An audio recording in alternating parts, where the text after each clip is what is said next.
Okay, आज हम question 5 से क्वेश्चन सेलेक्ट करेंगे। 2019 का ये क्वेश्चन है और क्वेश्चन नंबर 1 है। सबसे पहले ऊपर नेम ऑफ कंपनी लिखेंगे टॉप पे, उसके बाद बैंक रिकंसिलेशन स्टेटमेंट की हेडिंग आएगी, उसके बाद फॉर द पीरियड एंडेड, जब भी पीरियड एंड हो रहा है वो मेंशन कर देंगे 2019। ओके, तो 2019 का ये क्वेश्चन है रेगुलर, और क्वेश्चन नंबर स्टूडेंट ये 1 है। सबसे पहले इसमें हमें गिवन है balance as per. Okay, question आप निकाल लीजिए। तो क्वेश्चन में रीड कर रहा हूँ, देख लीजिए। A comparison of the cash book of Shaheer and company and the bank statement for the month of July 2019 revelled the following. Okay, opening balances हमें इसमें गिवन है, देखें, यानी अनएडजस्टेड बैलेंस जो कि होते हैं हमारे पास, ये हमेशा क्वेश्चन में जरूर गिवन होंगे। Balance as per bank statement 9 lakh and number 2 पे balance as per cash book 5 lakh. Okay, तो सबसे पहले जो हमारा इसमें स्टूडेंट कॉलम बनता है वो है सीरियल नंबर का। उसके बाद हमारा पर्टिकुलर का कॉलम बनता है, फिर कैश बुक का, और फिर पासबुक का। पासबुक में सारी बैंक से जो रिलेटेड ट्रांजेक्शन होती हैं वो आएंगी। ठीक है, ओके। तो स्टार्टिंग के जो बैलेंसेस हमें गिवन होते हैं वो इसमें गिवन है हमें अनएडजस्टेड बैलेंस। वो अनएडजस्टेड बैलेंस कहलाता है, जो कि कैश बुक का बैलेंस है हमारे पास 5 लाख, और बैंक का बैलेंस है, मतलब पासबुक का, 9 लाख। ओके, इसी तरह से हम आ जाएंगे कुछ एंट्री नंबर 3 पे स्टूडेंट। एंट्री नंबर 3 है bill payable made by the bank not recorded into the cash book 10,000।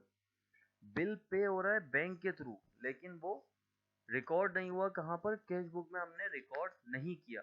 यहाँ पे हो क्या रहा है हम देखेंगे, रिसीविंग हो रही है या पेमेंट हो रही है। तो यहाँ पे स्टूडेंट एंट्री नंबर 3 में हमारे पास वो बोल भी रहा है बिल पेबल। बिल पे हो रहा है बैंक के थ्रू, लेकिन बैंक के थ्रू जो पेमेंट हो रही है, क्या ये कंपनी का जो अकाउंटेंट है जो दो स्टेटमेंट को रिकंसाइल कर रहा है, उसको मालूम होगी ये बात कि बैंक ने हमारे बिहाफ पे जो है वो बिल पे कर दिया? नहीं मालूम होगी। उसको रियलाइज कब हुआ? बैंक कंपनी का जो अकाउंटेंट है उसको रियलाइज कब हुआ? जब उसने दो स्टेटमेंट देखी। तो जब दो स्टेटमेंट देखी, उसने कहा कि बैंक ने ये माइनस किया हुआ है हमारा 10,000, तो 10,000 हम कैश बुक में से माइनस कर देंगे, क्योंकि हमारा बैंक ऑलरेडी अकाउंट कम कर चुका है। तो इसलिए हम ये एंट्री नंबर 3 में लेस कर देंगे, less cash paid by the bank. इसको हम कर दिया cash paid by the bank, paid. अब वो बिल पेबल हो या जो भी पेबल हो, हमने क्या किया कि यहाँ से माइनस कर दिया। उसके बाद एंट्री नंबर 4। एंट्री नंबर 4 में देखिए हमें दो अमाउंट गिवन है। Okay, promissory note paid by the bank not recorded into a cash book 1 lakh including interest expense। Okay, promissory note paid by the bank। अब यहाँ पे भी क्या हो रहा है, एंट्री नंबर 4 में promissory notes paid by the bank, bank के थ्रू पेमेंट हो रही है। कितने अमाउंट की?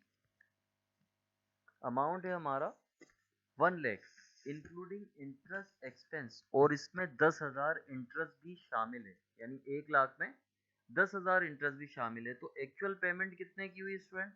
1 लाख में से हमने ये 10,000 माइनस कर दिया, तो एक्चुअल जो पेमेंट हुई है वो हम क्या करेंगे, बैंक बैंक में से माइनस हो चुका है ऑलरेडी। तो कंपनी का अकाउंटेंट क्या करेगा, अपने पास से इसको माइनस कर देगा, मतलब कैश बुक में से। अब कंपनी का अकाउंटेंट किस तरह से करेगा उसको माइनस, वो देखें।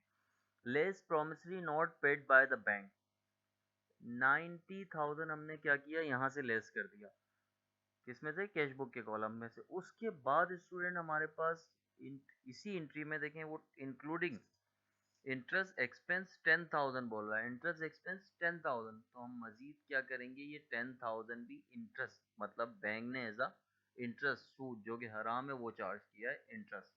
10,000 हमने मजीद माइनस कर दिया। तो ये हमारे पास ट्रांजेक्शन के बाद बैलेंस हो गया स्टूडेंट 3,90,000। ओके, पहले हमारे पास 5 लाख था, 5 लाख में से ये 10,000 माइनस हुआ तो 4,90,000 हो गया। अब 4,90,000 में से ये 90,000 और 10,000 माइनस हुआ तो 3,90,000 हो गया।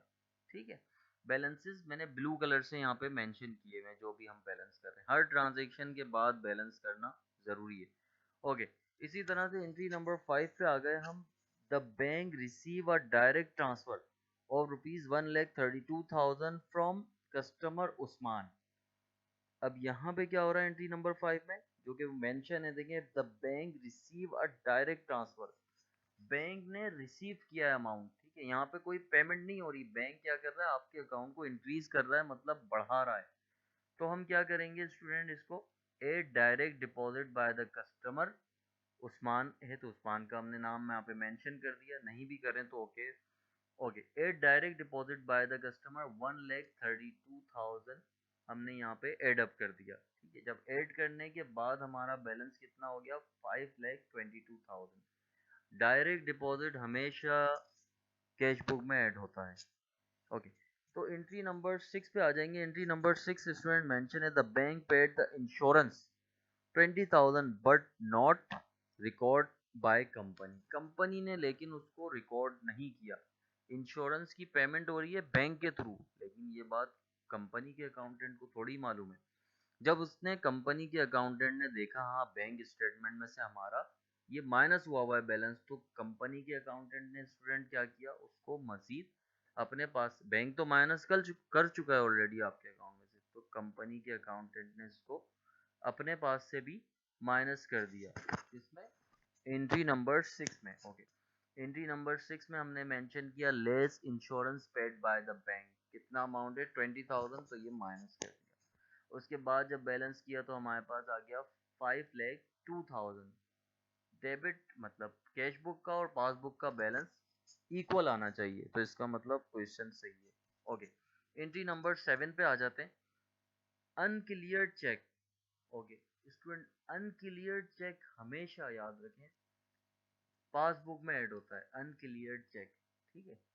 और ये हमें गिवन था 2 लाख रुपीस का अमाउंट था, तो 2 लाख अनक्लियर चेक हमने ऐड कर दिया किसमें, पासबुक में।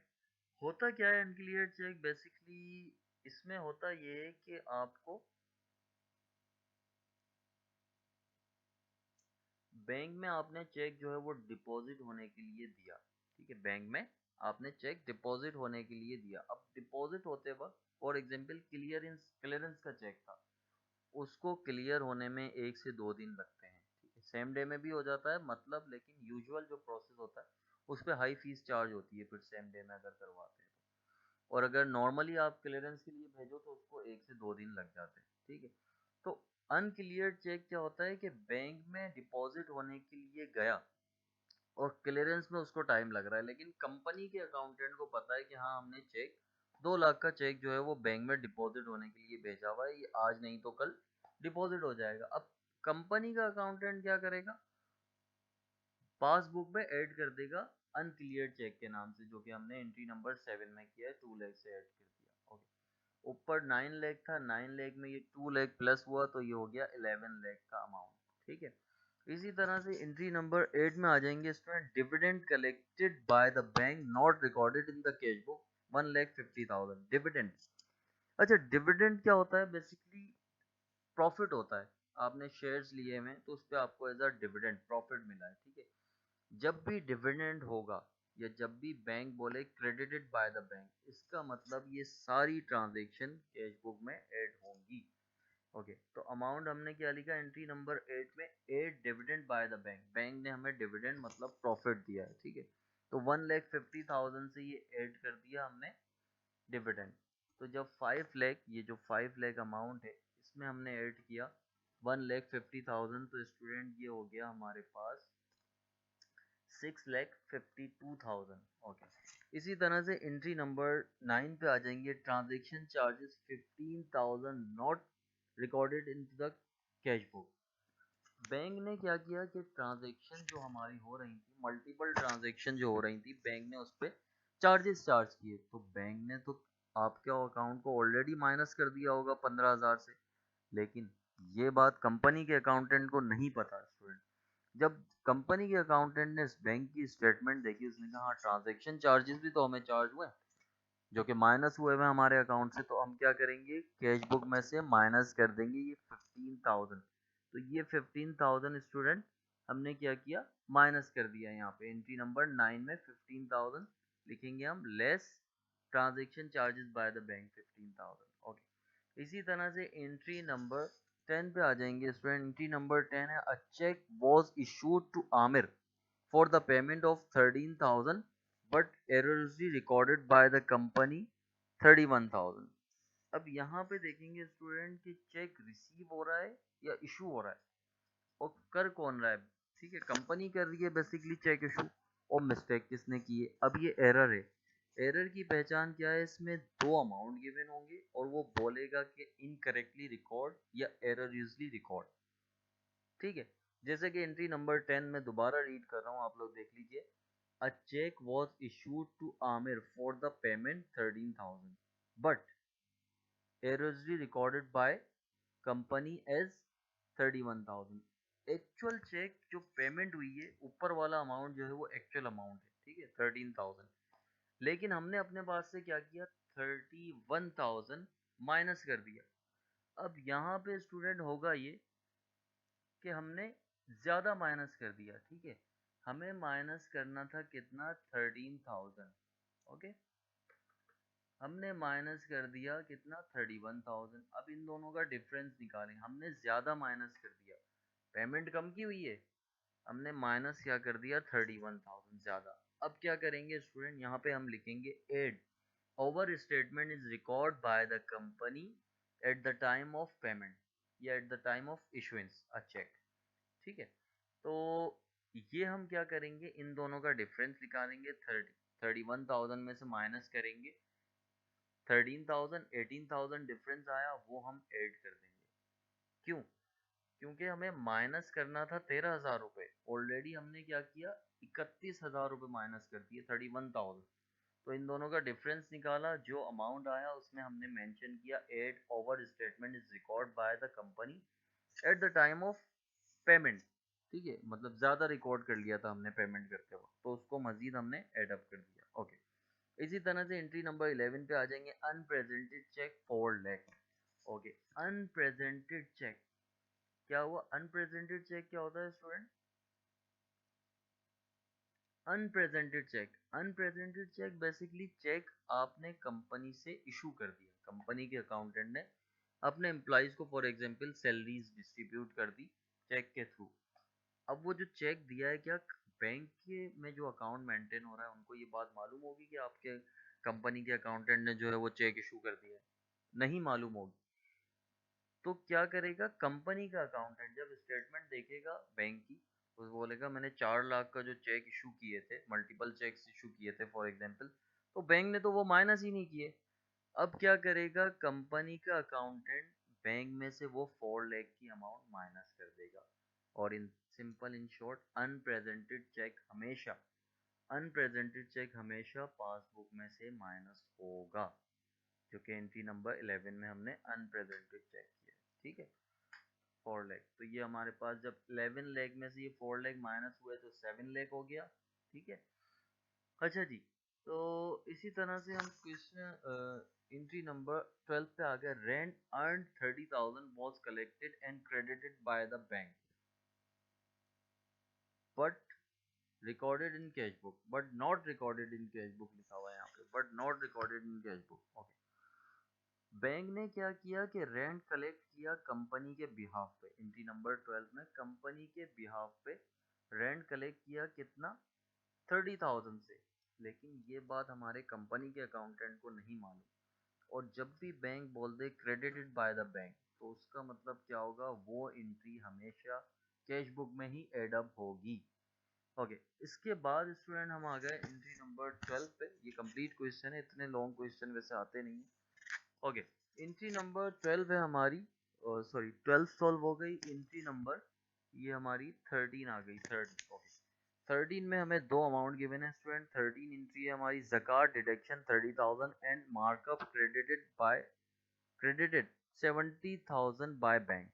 ओके, बैंक ने क्या किया कि ज़कात डिडक्शन भी की, ठीक है, ज़कात काटी भी है, और उसके बाद बैंक ने हमें एज अ इंटरेस्ट भी दिया, मतलब अगर हमारा फिक्स अकाउंट है तो उस पर इंटरेस्ट सूद जो कि हराम है वो हमें दिया कितना 70,000। तो इसमें दो एंट्रीज आ रही है स्टूडेंट, तो आप क्या करें कि एंट्री नंबर 13 ए कर दें पहली एंट्री को, मतलब ज़कात डिडक्शन हमेशा एक्स वाई जेड जितनी भी डिडक्शन होती है, ठीक है, ज़कात डिडक्शन हो, डेबिटेड बाय द बैंक हो, चेकबुक चार्जेस हो, ट्रांजैक्शन चार्जेस हो, ये हमेशा कैश बुक में से ही माइनस होता है। तो 30,000 हमने ये माइनस किए, और इसी के साथ एंट्री में देखें वो लिखा हुआ है कि मार्कअप क्रेडिटेड। जब भी बैंक क्रेडिट करेगा इसका मतलब बैंक ने आपके अकाउंट को इंक्रीज किया है, बढ़ाया है। तो हम क्या करेंगे, इसको 70,000 से कैश बुक में ऐड कर देंगे और मेंशन करेंगे स्टूडेंट यहाँ पे add interest credited by the bank 70,000। अब जब बैलेंस किया तो ये हमारे पास आ गया 7,25,000, और ठीक है 7,25,000। ओके, एंट्री नंबर 14 में स्टूडेंट हमने क्या किया, एंट्री नंबर 14 पढ़ेंगे। ओके, एंट्री नंबर 14 है हमारे पास कैश विथड्रॉ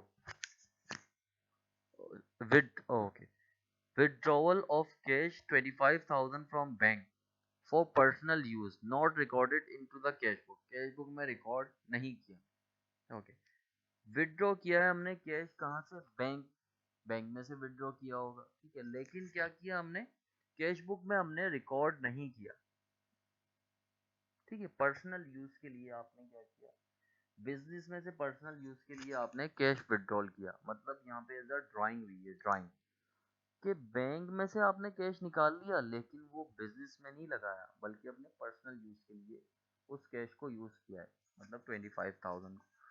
तो जब भी हम पर्सनल यूज के लिए बैंक में से कैश निकालेंगे तो उसको यहाँ पे कैश बुक में ऐड नहीं करेंगे बल्कि माइनस करेंगे। क्यों? क्योंकि पर्सनल यूज के लिए लिया है आपने।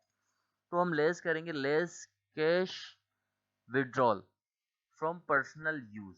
ओके, अगर बिजनेस यूज के लिए होता तो यहाँ पे ऐड हो जाता, लेकिन पर्सनल यूज के लिए तो ऐड नहीं करेंगे बल्कि माइनस करेंगे। तो इस तरह से हमारे पास एडजस्टेड बैलेंस आ गया स्टूडेंट 7 लाख, और कैश बुक का बैलेंस आ गया 7 लाख, और पासबुक का भी आ गया 7 लाख।